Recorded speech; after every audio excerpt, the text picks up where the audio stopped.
Hey, yo, I want to talk about Alchemy and other digitally exclusive mechanics. I believe every arena card should be playable in paper, and so I want to fix these digitally exclusive cards. Why do I want that? What do I mean by fix? You'll have to check out the surprisingly sweary first video in this series to answer those questions, linked below, as today we're busy fixing Perpetually. Now, hold your Delu horses, because yes, there's an obvious fix, and yes, that obvious fix has problems, which we will get to if you stick around.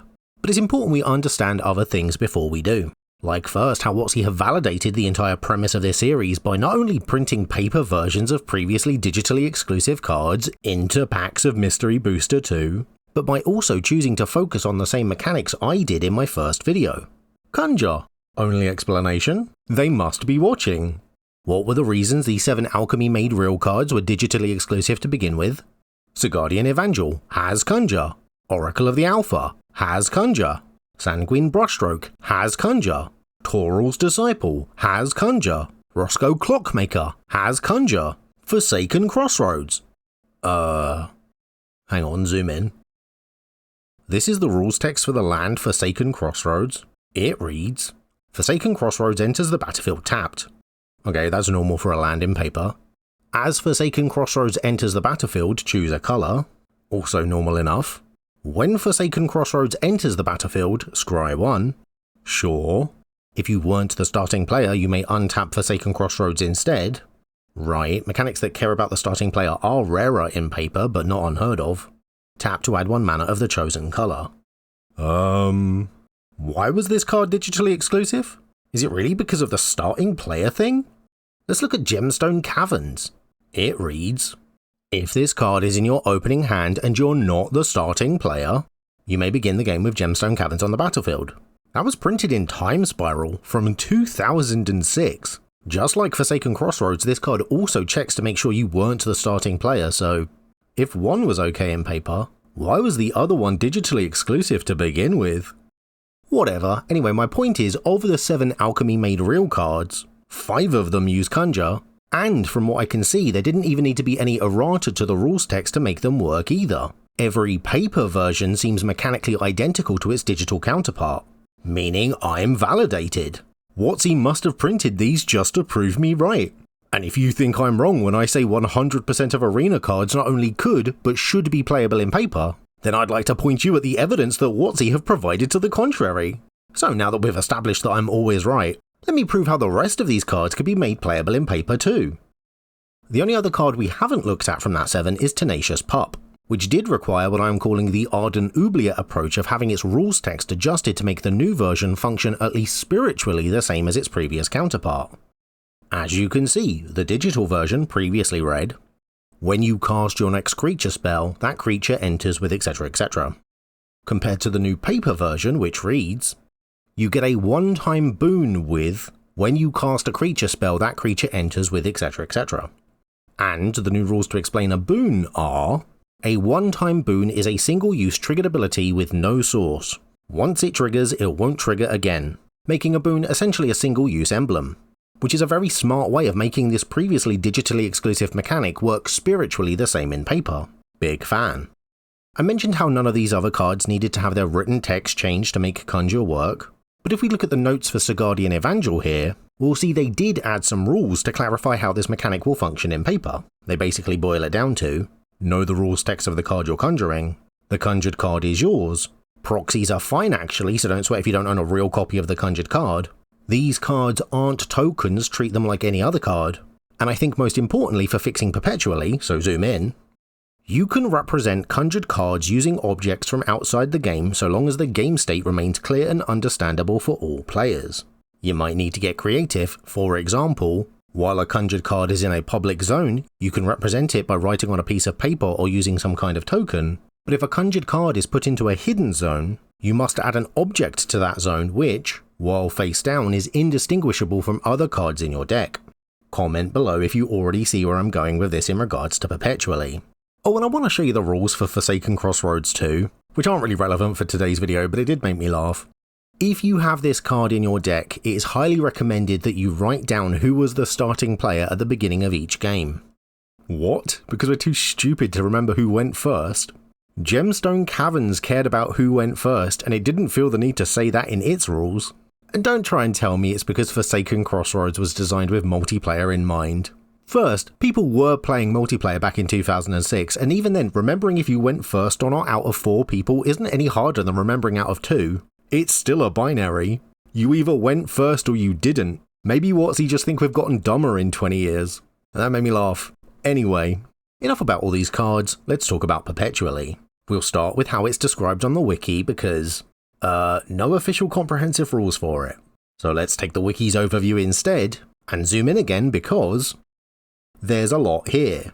But really we only need to read the first part as the mechanic is actually quite self-explanatory. Perpetual effects modify a specific card permanently, even as it enters other zones of play.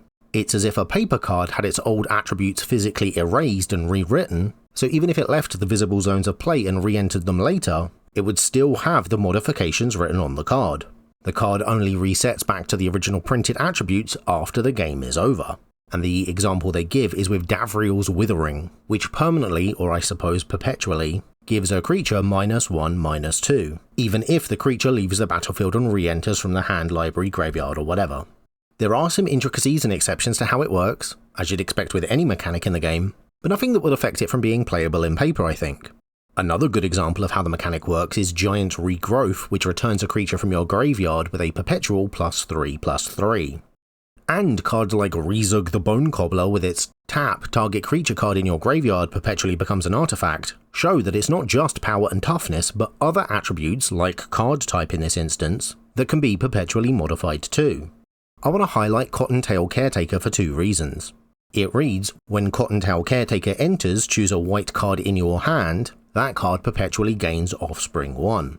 Which firstly demonstrates that Perpetually can also add keyword mechanics to a card, but secondly this specifies the card to be modified is one in your hand.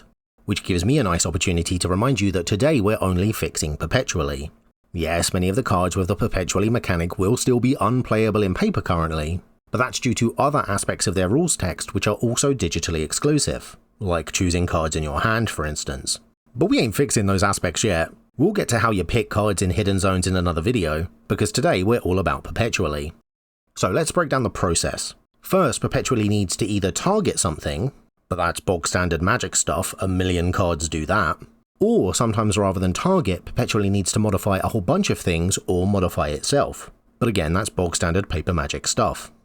Second, Perpetually needs to modify the attributes of the affected card in some way, sometimes with changes to power and toughness, sometimes with changes to other rules.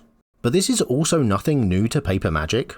Lyra Dawnbringer gives other angels you control +1/+1 and lifelink for instance, meaning you'd play as if any angels you control have had their card attributes modified. However, third, Perpetually needs to make those modifications permanent, and that's where we run into an issue. As with our Lyra example, any angel modified by Lyra will lose the +1/+1 and lifelink when it leaves the battlefield, just as the remaining angels on the battlefield will also lose their modification if it's Lyra as the source that leaves.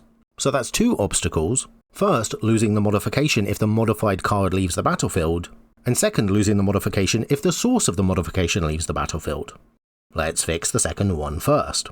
The most obvious way to make a modification to a card permanent, even if the source of that modification is removed, is to make that modification a counter. Artifact creatures get to keep their +1/+1 even if Steel Overseer as the source is removed because they're counters. Creatures returned to the battlefield with Luminous Broodmoth get to keep their flying even if the moth as the source is removed because the flying is a counter. This approach kind of works for us today, but doesn't really fix the issue on its own, and more importantly, I don't like it as a solution, because the modifications made to cards via the Perpetually mechanic specifically aren't done using counters, and all of the implication that counters bring with them. So then we have to ask, are there any examples of paper cards that permanently modify another card's attributes without the use of counters? Yes, riding the Delu horse from Portal 3 Kingdoms. It reads, target creature gets +2/+2 and gains horsemanship. Notice the lack of words until end of turn.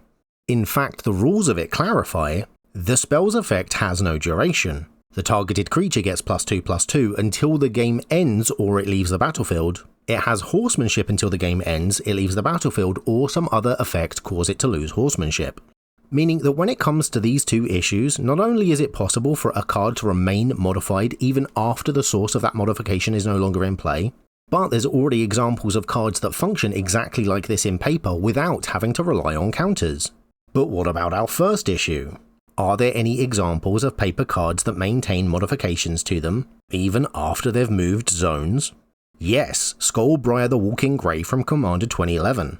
It reads, counters remain on Skullbriar as it moves to any zone other than a player's hand or library. And the rules go on to specify, Skullbriar retains all counters, not just +1/+1 counters.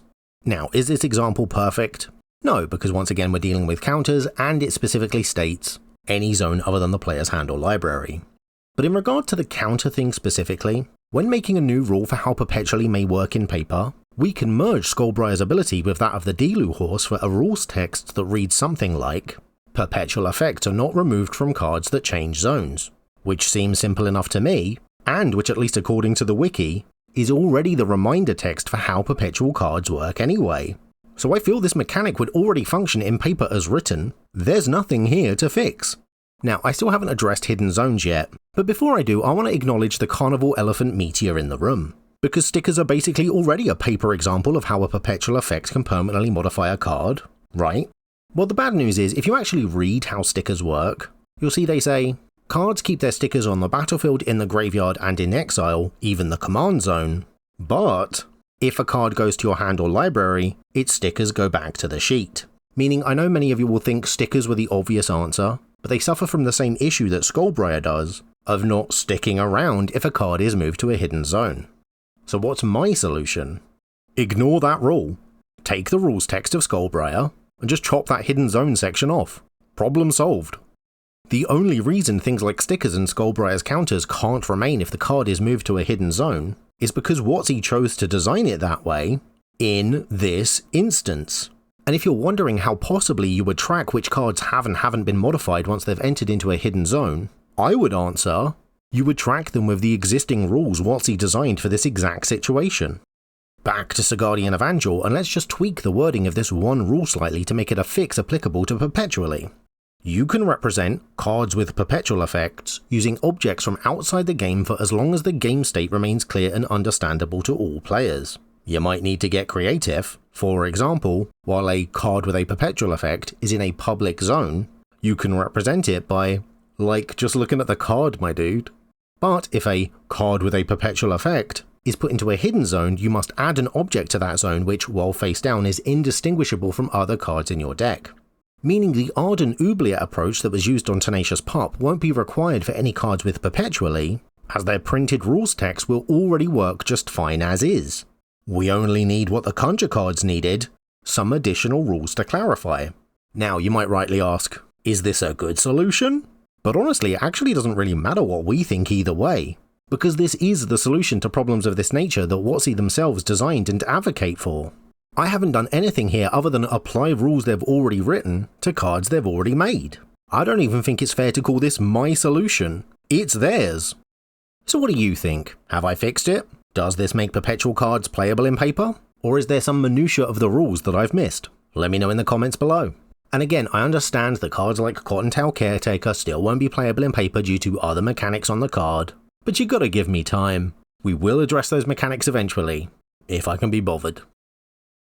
Thank you very much for watching this video, and thank you to everyone that supports me, like 27 publications, Eggboy the Particle that permeates all existence, Blank Space, Wanpako Jozu, Miss Murder, a random Patreon, and the rest of my patrons whose names are on screen now. I'd also like to thank the sponsor for this video, me on my Patreon page, where you can get your name credited on screen too. Check it out in the link in the description below. Hit the like button, leave a comment, use proxies, WotC say it's fine. Most importantly, subscribe and share this video with a friend.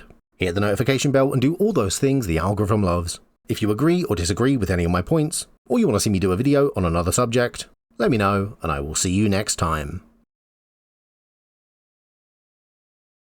So now that we've established that I'm always right,